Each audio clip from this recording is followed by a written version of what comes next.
No final de semana veio a notícia. Os Estados Unidos entraram na guerra entre Israel e Irã.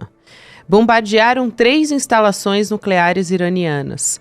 Como resposta, o Irã lançou mísseis contra uma base estadunidense no Catar.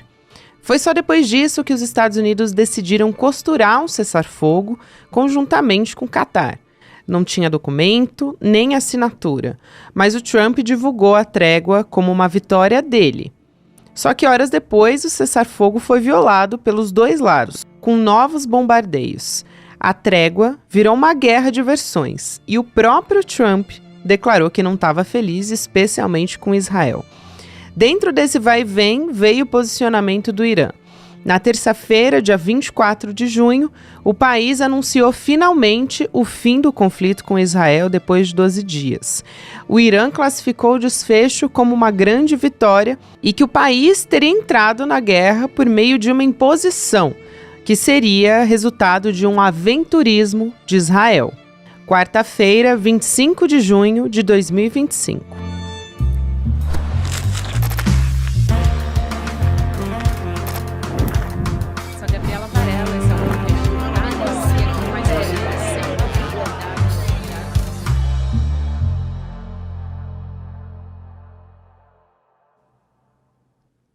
Olá, seja muito bem-vindo, seja muito bem-vinda. Eu sou a Gabriela Varela, esse é o VideoCast em Detalhes.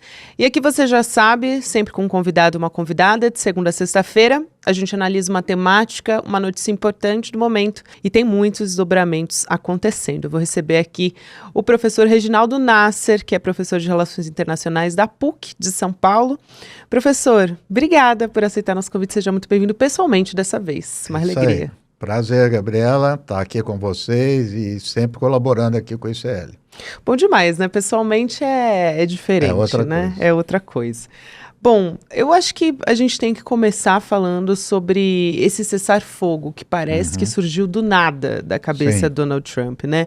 O que motiva, né? Primeiro eu quero te perguntar o que movimenta o Donald Trump e também se esse cessar-fogo dá para a gente confiar que ele de fato vai acontecer, se era isso que o Donald Trump estava procurando, porque desde a campanha ele dizia, eu vou acabar com as guerras, né? Eu vou conseguir um cessar-fogo. E até agora ele não tinha conseguido nada.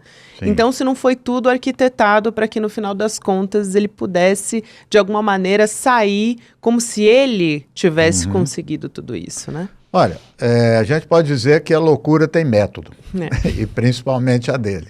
Ou seja, muitas declarações ambíguas, contraditórias, às vezes sem sentido, mas ele faz isso, acho que com 2 propósitos. Um primeiro é confundir o inimigo, confundir o adversário, ou até os aliados se confundem com ele.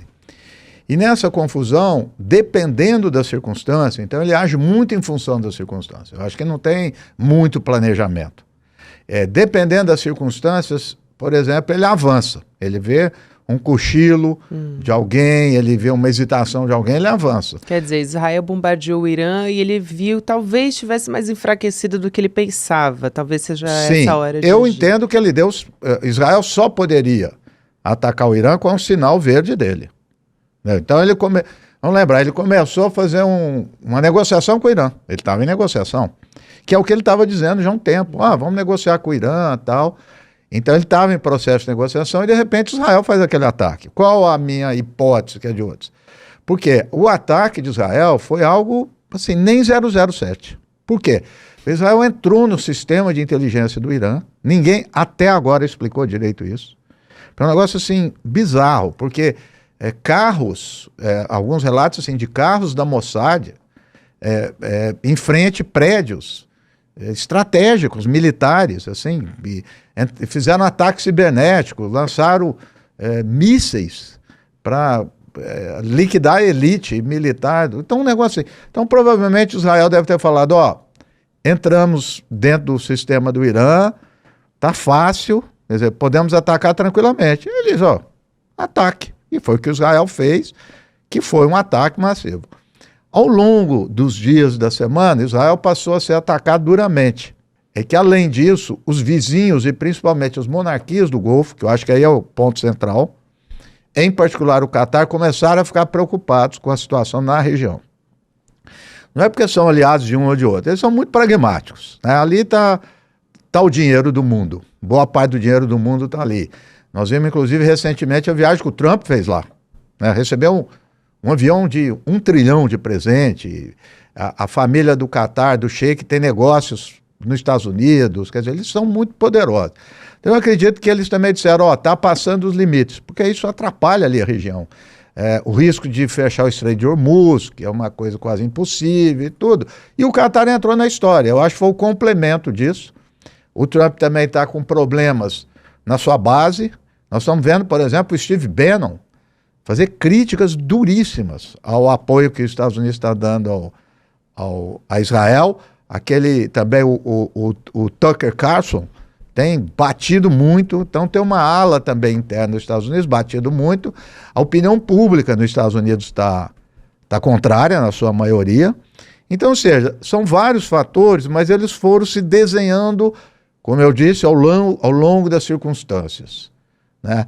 E aí eu acho que ele viu uma chance de fazer isso, que é o que parece os relatos aí de alguns sites norte-americanos, que citaram fontes da Casa Branca, que a negociação começou com o Catar. E é muito louco, né? As pessoas ficam, como assim? O Catar foi atacado ontem. Então, realmente, o Oriente Médio tem essas peças. Mas aí, quando sai a notícia do Catar, o Irã avisou, foi esvaziado, o Irã conversou com o Catar, porque também o Irã para dar uma resposta. Os Estados Unidos atacam, eles não vão fazer nada, né? Mas foi dali que saiu. Ontem, o Catar com o Trump, e ele fez o cessar-fogo. A outra sua pergunta é, isso se mantém? Olha, eu digo sempre o seguinte, o cessar-fogo é difícil, mas não é tão difícil. Difícil é mantê-lo. Difícil, né? É confiar na palavra do Donald Trump também, né, professor? Mas aí, veja, é supervisão. Quem que vai supervisionar isso? Então, pode esperar. Ao longo aí de meses, anos, vai ser Israel manda uma bomba ali, o Irã manda outra aqui, tudo, e vai ficar isso como é o sul do Líbano. O sul do Líbano, há quantos anos está isso? Israel com a Hezbollah. Volta e meia tem. Mas, de toda forma, os ataques, vamos dizer, massivos, pesados, cessaram. Acho que isso é importante também nesse momento. Tem uma outra coisa que me chama muito a atenção nessa maneira do Donald Trump agir, porque é bem performático, né? Ele coloca tudo na rede social, ele faz ironia, ele diz obrigado, Irã, por avisar antes que você ia atacar, né? Isso tudo me chama muito a atenção. Assim. Mas como é que o senhor vê essa postura do Donald Trump? Porque a gente estava até conversando um pouquinho antes, né, professor, de começar a entrevista, de como parece que ele, apesar de ser uma característica bastante diferente, a gente está falando aqui de uma guerra, é muito sério, mas parece que ele está agindo da mesma maneira como quando a gente teve a guerra ali comercial, né, das taxações. Então ele falava, agora eu vou aumentar a China, e atacava a China, e depois recuando, dizendo, não, agora a gente entrou num acordo, estou muito feliz com o acordo. Então ele vai jogando com isso também, né, e também jogando com essa coisa das redes sociais. Não tenha dúvida. E das redes, quando você falou que ele falou isso do Irã, óbvio, ele quer desmoralizar o Irã perante aos seus. E hoje também está tendo muito destaque. É algo inédito na história dos Estados Unidos. O que ele disse em público de Israel. Que Israel rompeu o cessar-fogo, que ele não está gostando nada disso, que Israel jogou uma quantidade de bombas enorme depois do cessar-fogo. Verdade. Então, isso daí também tem chamado a atenção. E sobre isso também, Gabriela, é o seguinte, eu acho que, claro, tem todas essas características que você apontou, performática, característica da diplomacia dele, é verdade. Mas se você rastrear um pouco a história de alguns presidentes republicanos, aí tem uma certa tradição. É interessante isso. Eisenhower foi importante, Nixon, Ronald Reagan, em relação a Israel. Óbvio, nenhum presidente dos Estados Unidos chegou perto de qualquer tipo de rompimento com Israel, parar de ajudar Israel. Isso nunca. Mas esses presidentes foram os que mais tiveram momentos de um certo afastamento de Israel. São os republicanos e não os democratas, né? E isso está acontecendo agora. Quer dizer, o Trump está chamando a atenção do Netanyahu. O Trump, ao que tudo indica, hoje eu li o Haaretz, li o Jerusalém Post, que é muito pró-Netanyahu. Jerusalém Post muito comedido, você percebe que ninguém está gostando. Ou seja, Israel Netanyahu e principalmente a coalizão da extrema-direita não gostou do que o Trump fez. O Jerusalém Post chegou a dizer nisso que você está falando, nessa passagem, diz assim, o Trump antecipou o cessar-fogo, né? A gente estava discutindo, o que alguns dizem que na verdade ele fez o cessar-fogo, ligou para o Netanyahu e falou, vai ter o cessar-fogo, né? Alguns relatos aí também do Jerusalém Post, dizendo que a conversa foi tensa, que ele gritou com o Netanyahu. Então, ou seja, ele está tentando fazer valer uma autoridade assim, com Israel. Isso é fato. Nunca vai chegar uma tensão maior, mas isso é fato. E eu acho que é uma característica mais próxima dos republicanos do que dos democratas. Mas não vamos surpreender, estamos fazendo aqui a entrevista, daqui um pouco, uma semana, tem algum ataque dos Estados Unidos, ele autoriza alguma coisa, né? Porque realmente é difícil ter algum tipo de previsão, né? E isso acaba desarmando, eu estava dizendo, não só os inimigos, os aliados também. Claro. Que eles ficam, ninguém sabe muito bem para onde ele vai, né? Agora, os europeus estavam juntos, o chanceler alemão deu uma declaração, eu achei muito boa, porque ele foi honesto. Ele diz assim, Israel faz o trabalho sujo para nós, ao atacar o Irã. Foi deu um estardalhaço. Então, o Macron está tentando se ajustar, fez algumas críticas a Israel. Então, assim, é um método diferente aí que ele está apresentando e de uma grande potência, porque se fosse um método diferente de um outro país, né, nada mais, nada menos é que ele tem maior poder militar no globo. E aí isso faz os Estados Unidos, a gente sabe, assim, historicamente, essa postura de polícia do mundo, né? Sim. Eu ouvi algumas comparações dessa movimentação do Donald Trump entrando na guerra de fato. Eu queria saber a sua análise em relação a isso, né, professor? De como os Estados Unidos se coloca historicamente em guerras, em conflitos. Até o que aconteceu, o que os Estados Unidos fizeram com o Iraque, ali no início dos anos 2000, essa situação atual, ela é parecida de alguma maneira? Se assemelha de alguma forma? Olha, você sabe que o ano passado eu tenho uma tendência pessimista. E no Oriente Médio, né, professor? Mas eu sou mais pessimista. Eu estava conversando com um colega de WhatsApp, até eu recuperei. Eu falei, olha, está pintando. Quando Israel começou a atacar o Líbano, atacou o Hezbollah, mesma coisa, o serviço de inteligência entrou dentro do sistema do Hezbollah. Atacou a embaixada do Irã em Damasco, e depois atacou o Irã. Eu falei assim, está pintando um Iraque, guardadas as devidas proporções, né? Tem semelhança e diferença, né? Os Estados Unidos têm sempre essa ideia de ir para o Oriente Médio, olhar aquele que está, dizem, mais forte e que possivelmente é um inimigo, isolá-lo e atacá-lo, que é o que você falou do Iraque.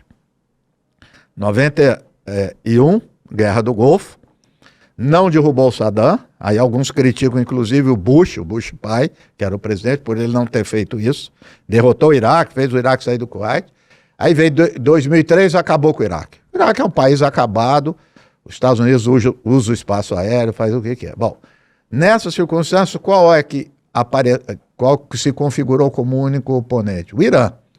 É claro que isso já vinha desde 79, quando aconteceu a Revolução. O Irã já está no radar lá desde 79. Né? Então, a partir de 2003, os Estados Unidos ocupou o Afeganistão, que é um dos maiores vizinhos do Irã, ocupou o Iraque, outro maior vizinho, ou seja, cercando o Irã cercado. E aí, só que desse processo o Irã cresceu. Cresceu politicamente, militarmente, economicamente. Como?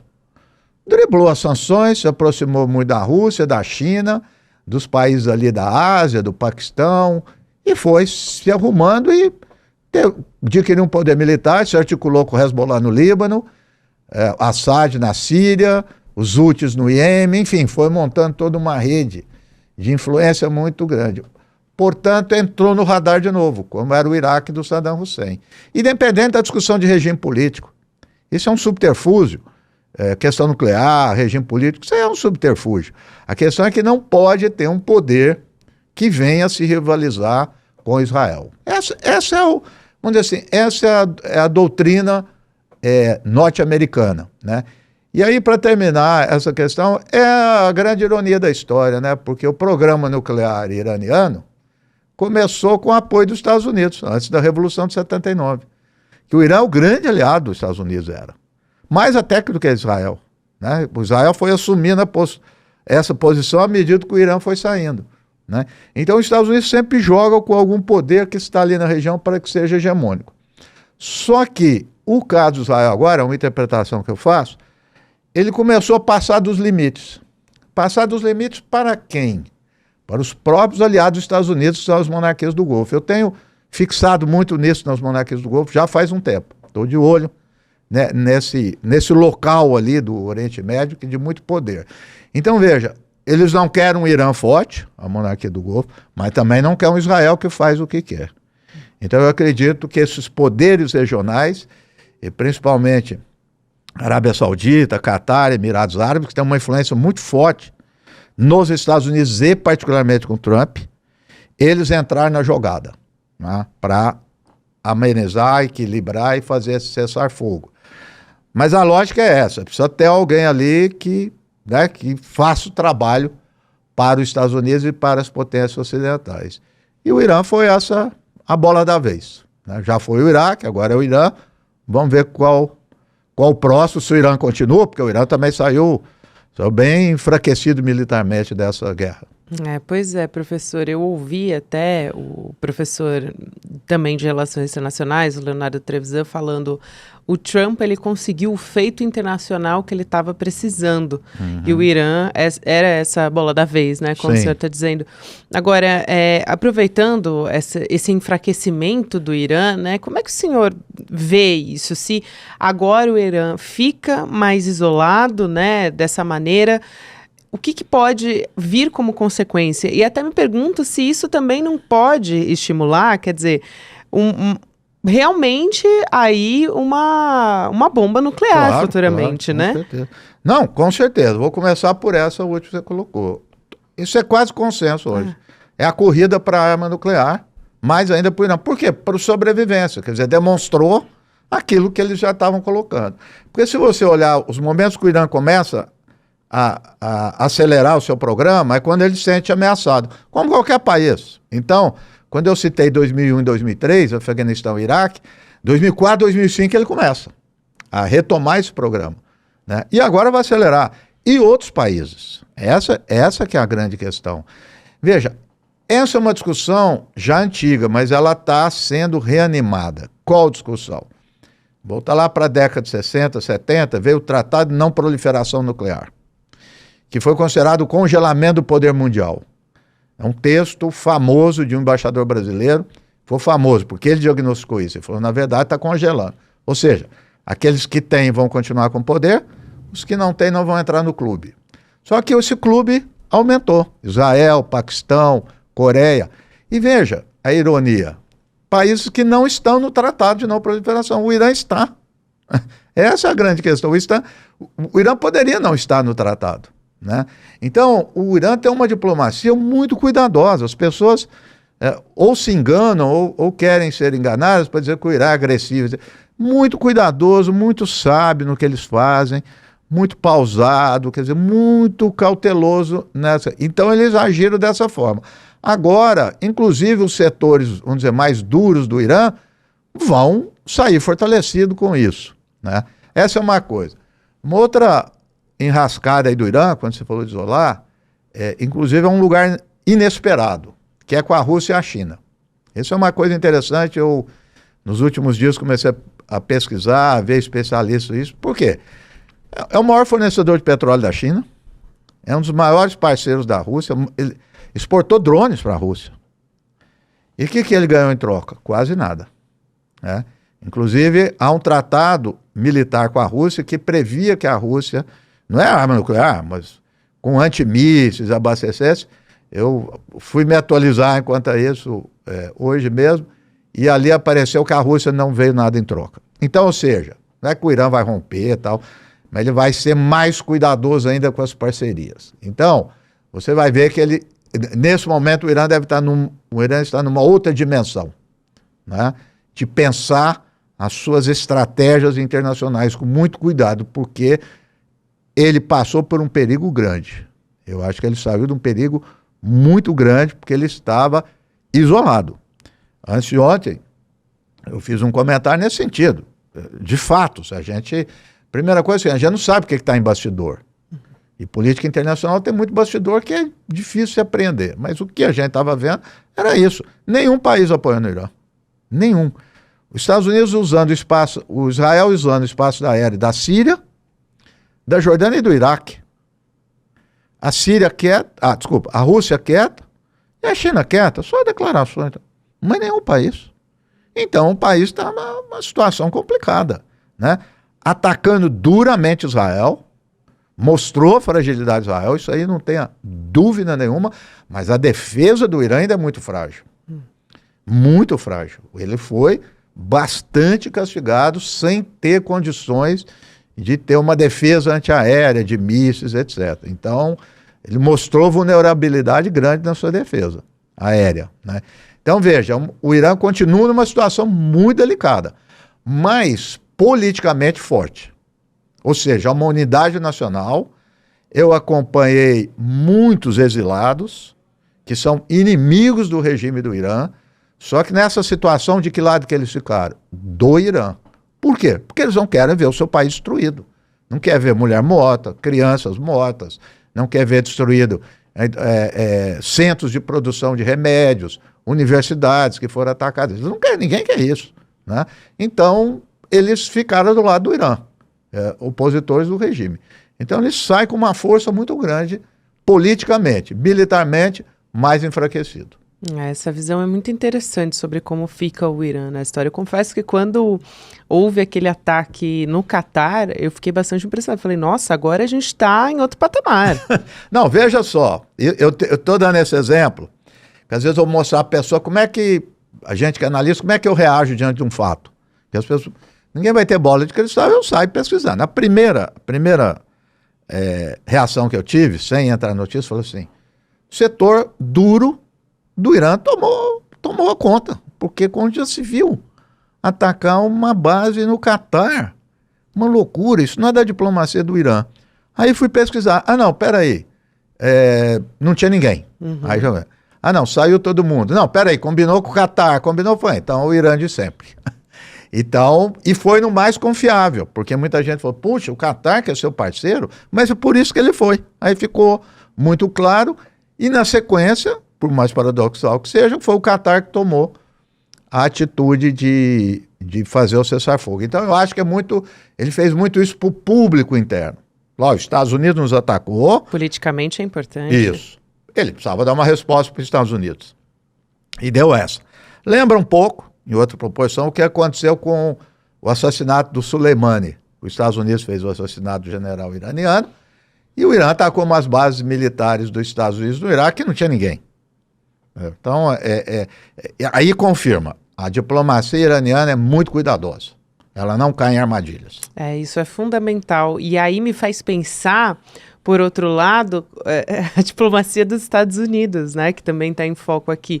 O Donald Trump, que está se comunicando dessa maneira que a gente falou, né, professor super performático e tal, ele também é o que diz, a gente poderia assassinar o Khamenei, mas a gente não vai. Não faz isso. Mas eu posso. Isso. A qualquer momento. Claro.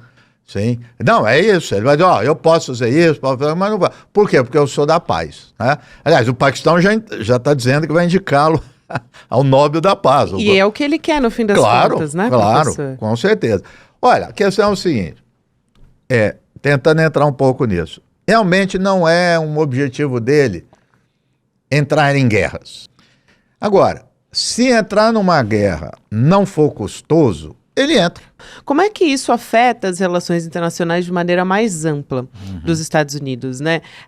O equilíbrio de poder, a confiança nos Estados Unidos como mediador, porque é difícil confiar num Donald Trump, né? Sim, não dá para confiar. Não dá. Eu falei, nem os aliados vão confiar, mas eu diria o seguinte, acho que um primeiro ponto, para mim, é a minha posição em relação a isso. A gente tem afirmado já há um tempo que o mundo está se tornando multipolar. Isso todo mundo repete e tal. Sim. E eu diria que é verdade em muitos aspectos. Muitos. Economia de uma maneira geral, comércio em particular, na área científica, tecnológica, comunicação, e tudo mais. Mas, no que diz respeito à guerra, o mundo continua unipolar. Em que sentido?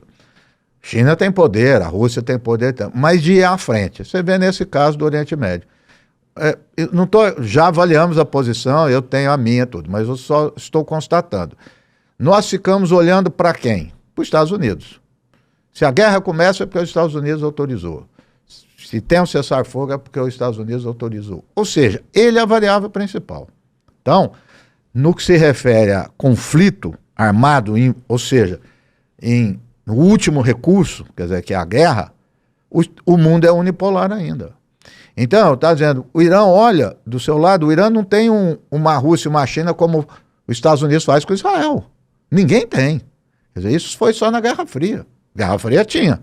Hoje não tem mais. Você tinha lá a União Soviética e ia as últimas consequências dos seus aliados, Estados Unidos de outro lado, aí tinha o equilíbrio e tudo. E pelo menos lá no Oriente Médio, de forma muito clara, não tem. Eles vão mesmo, não tem dúvida. Veja a China, que apoia a Rússia lá na Ucrânia, mas faz com todo cuidado.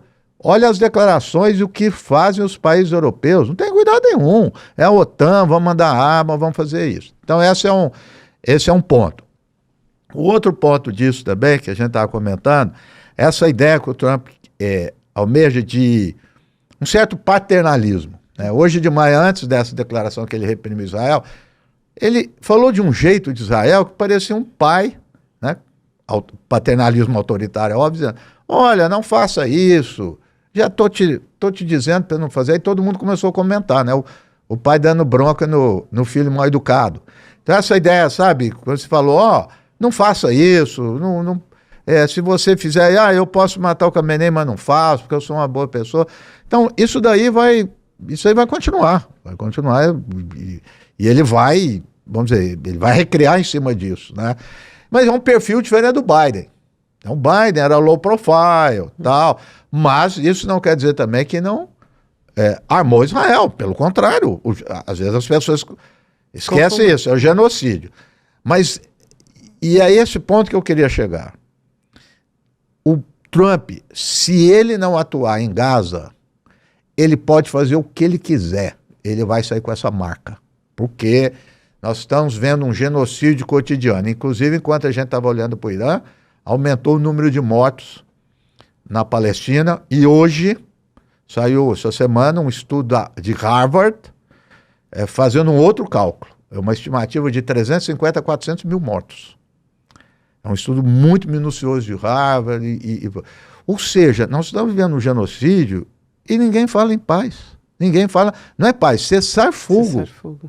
Então, essa marca, todos esses países, e principalmente os Estados Unidos, vai ficar. Tomara, começaram as especulações agora, que ele iria para a questão de Gaza e junto com o Catar, porque o Catar tem um bom relacionamento com Israel, membros do Hamas moram no Catar, então o Catar é um mediador que iria ocultar. Mas até agora não tem absolutamente nada, uma situação assim, trágica, horrorosa, é uma coisa assim, asqueroso o que está acontecendo em Gaza. Tem também esse limite, por mais performático que ele seja. Eu acho fundamental no senhor colocar isso, professor. Foi um prazer te receber aqui, a conversa passou muito rápido. Obrigada, seja sempre bem-vindo. Muito obrigado. Quero lembrar você que nesse final de semana, mais especificamente no domingo, às 8 horas da noite, a gente vai ter a aula com o Eduardo Moreira, Investir é para Todos. Então, para você que sempre teve vontade de aprender a investir, não sabe como, não tem a menor experiência, essa aula é para você. Para mim também, inclusive, porque você vai aprender tudo sobre como funciona o mercado financeiro. O Eduardo Moreira tem experiência de mais de 20 anos nesse setor, então vale a pena a gente acompanhar, e essa aula é de graça, né, gente? Então vale muito a pena. Vai ser dia 29, eu falei que é domingo, né? Mas para quem tá me ouvindo anotar na agenda, dia 29 de junho, vai ser online, vai ser ao vivo, vai em Detalhes ICL, coloca o seu e-mail lá para não se arrepender depois, porque uma aula dessa e de graça é muito raro de acontecer. Então anota aí na sua agenda, fica o convite. Agora, na sequência, a gente vai ter o Mercado Investimentos, na sequência, o Rolê ICL, e você pode ouvir Em Detalhes todos os dias, segunda a sexta-feira, nas plataformas de áudio também. Até amanhã. Você já viu, né? Falar de investimentos parece que é sempre algo muito complicado, mas é de propósito, porque se você entender, você começa a questionar essas aplicações. E principalmente, comece a escolher você mesmo o que é melhor para o seu dinheiro. É por isso que Eduardo Moreira, que veio do mercado financeiro, conhece tudo dessa área, vai dar uma aula online, gratuita, para ensinar para você. Investir é para todos. Vai ser no domingo, dia 29 de junho, a partir das 8 da noite. Ele vai ensinar como é que esse mercado funciona. Esse é o tipo de conhecimento que te liberta de riscos. E é de graça, o que é melhor, no tanto que você pode aprender. Aula online, gratuita, e você não pode perder. Olá, olá, olê, olê, olê, olá. Eu sou o Lindener Pareto, historiador, e tenho um convite especial para vocês para acompanharem o Provocação Histórica aqui nos canais do Instituto Conhecimento Liberta. Toda quarta-feira, às 7 da noite, logo após o ICL Notícias segunda edição, convidados e convidadas que ajudam a gente a pensar o passado, a criticar o presente e a projetar alternativas de futuro para um Brasil diferente, para um mundo diferente. E se no cotidiano dificílimo do trabalho você perdeu o episódio inédito, não se preocupe, você pode assistir também toda quinta-feira a reprise, logo após o Rolê ICL, ao 12h30. Venha para o Provocação Histórica.